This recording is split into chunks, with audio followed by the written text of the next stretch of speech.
receivers that were committed. You've got Barry and Brown and Dane Key, who are both, incoming out of high school, who could make an immediate impact.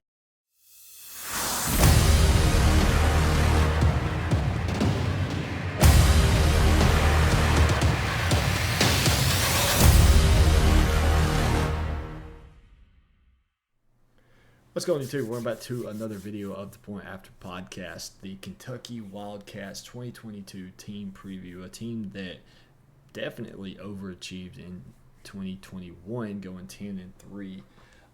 I'll say overachieved. Matthew, what do you think? I think they had a lot of really star players last year, really good star players last year that had tremendous impact on their season. But I also think the SEC East was fairly weak last year. So I don't want to say it was a bad season, but I wouldn't call it a great season either. I think they hit the clock just right. If that makes sense. Yeah, absolutely. And we'll talk about their 2022 schedule and what you can expect out of this Wildcat squad in just a little bit. I'm going to talk a little bit about their offense. Matt's going to cover their defense, and then we'll get into some reasonable expectations for you Wildcat fans out there.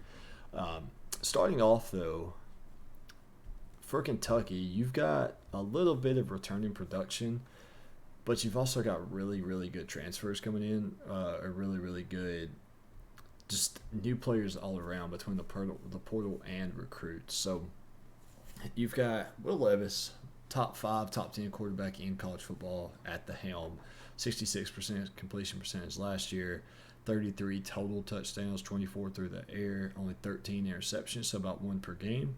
And then he threw for just under 3,000 yards, so that's still pretty good. And like I said, that's arguably a round 2 draft pick maybe, who's looking to increase his stock this season. So that's always a good thing.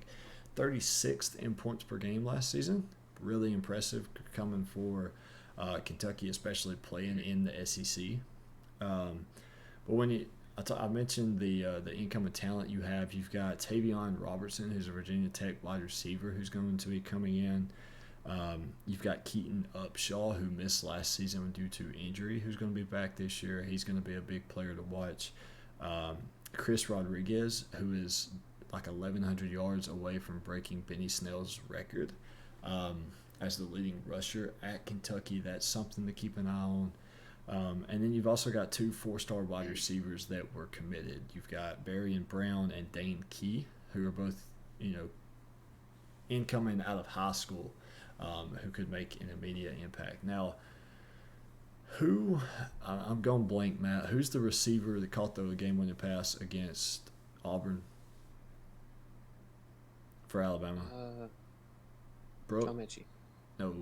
Sorry, Ja'Cory Brooks? Yeah, Ja'Cory Brooks. Okay, not game winning. Game time. Yeah, he was supposed to be joining this Kentucky team as well. Something fell out with that. He's no longer going to Kentucky. Not sure exactly what happened there. But to say Levis is going to have an arsenal of receivers would be an understatement. The Kentucky's going to be really, really good this year across the backfield, just all around weapons for this Kentucky offense. So I think Kentucky is going to increase from the 36 in points per game margin. They have a pretty favorable schedule, I think, to do that.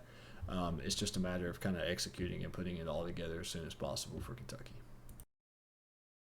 Man, I'm with you. I think those guys, all the star power and offense kind of trickled over to the defense. You got a lot of guys using their COVID year this year. You return 2 of your inside linebackers, who I think will probably be the majority, probably the leaders, take the majority of the workload on defense. And one thing I've always loved about Kentucky is they always had that one guy. They just got that one guy on defense that's just going to he's just going to eat you up, Like, he's just going to take you. But this year, I think they got plenty of those guys that can step up into that role. But right now, I think, let's see if I can pronounce this right. Octavius Oxendine. I think that's one of the guys to look out for, other than J.J. Weaver, who I think will also be one of those guys that just gets after it on defense. You return 40-50% of your defense, so roughly you're losing just as many as you're bringing back. So I think that's a good thing. and it's a bad thing. I think it's a good thing because you've got that, experience there on the defensive side, especially having the season they had last year. And then everybody that is coming up and starting this year saw playing time last year. So I think that's also a huge thing. But in terms of that, Gage, nothing else really stands out to me defensively. Statistically, they were almost in the top in the East in a lot of defensive categories. But excuse me, against the rest of the SEC, they were right there in the middle. So I think the East is definitely getting tougher. I think Kentucky is still one of those top 3, top 4 teams for sure. But what's your take on the schedule? What's your realistic prediction? Yeah, look at the schedule. Like you said, if this was last year, take this year's Kentucky team with last year's Kentucky schedule. I think it's an easy 10-2 season. Lost to Georgia, maybe a loss to Florida. But outside of that, I don't really see a team on here. Maybe Ole Miss, they could beat Kentucky. What's good, though, is you open the season at Miami. So just a little starter game. Like you said, they've got a lot of talent coming back, so that's not necessarily the biggest issue. Then you go to Gainesville. Gainesville is one of these 50-50 games I have marked where it's a new head coach. Anthony Richardson is going to be the quarterback. If you find a way to shut him down, I think you beat Florida, which I think, again, a little early prediction, Florida's going to be coming off a loss against Utah. So that's a suspect game for Kentucky to steal that one on the road. Youngstown State and NIU after that. By the time you get to week number 5 and you're playing Ole Miss in Oxford, I think Kentucky's going to be in a really, really good position. So I got that one as a 50-50 game, but I think Kentucky can take it. Really, the only 2 games I'm concerned with are Georgia and Tennessee. I've got them going 10-2 as long as they can take care of business against Florida and Ole Miss. Yep, I've got 9-3, and the only team I'm taking is I think the Ole Miss game. I'm not gonna 100% chalk it up as an L. I think they lose that game solely because that's one of those games Ole Miss is just gonna have to have, and if they have any shot of competing in the West. But 9-3, 10-2, I'm with you. I'm right there. I think Florida's definitely, one they can escape with, like you said, coming off Utah. But one more game I have circled is the at-home South Carolina game. I don't know necessarily how South Carolina's going to be. We'll do more research and touch up on that. I'm sure we'll talk about them later because of Spencer Rattler. But I've got that game circled as not necessarily a 50-50 game, but one of those games that if they lose, I'm going to be like, wow, but I'm not going to be shocked. You know what I'm saying?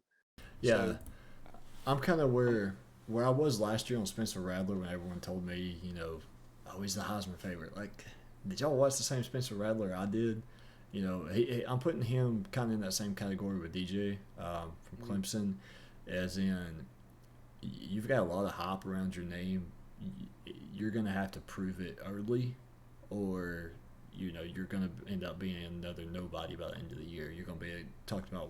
The only reason you're getting talked about is because you were overhyped and you didn't live up to expectations. So that's where I stand with South Carolina and Spencer. But yeah, like you said, I could see South Carolina winning that one. I would be surprised, but I wouldn't be just overly like, wow, that's a true upset, Yep. Thing too, this is my last thing really on Kentucky is them playing Georgia second last week. I think that's a great thing because late in November you always get those. It seems like it. You always get those late Saturday night Kentucky games. It's just in the rain and fog and all sorts of conditions. So I think if they can go in there with no more than one loss, we can see something happen right there. I'll give you. Depends. It depends if Georgia's undefeated, and they should be. So that would be a lot of pressure. I'll give you a little insight to my Georgia prediction, which I think I touched on earlier with Oregon. If that game, Kentucky and Georgia, were in week 1, 2, or 3, that game might have over 100 points scored. That now, like you said, with it being the last third Saturday in November, like you said, foggy, rain, an hour and a half rain delay because of lightning. That if that game comes into that, we could see Kentucky winning that one. Yep. So they definitely have the potential to back to back be the second best team in the SEC East. I think Tennessee's going to be their toughest test, though. Yeah, Tennessee's Even a over team. Florida. I'm looking forward to us covering Tennessee. Mm-hmm. Going back to South Carolina for just a second, I think they're still one or two Beamer Ball recruitment cycles away from being a true contender.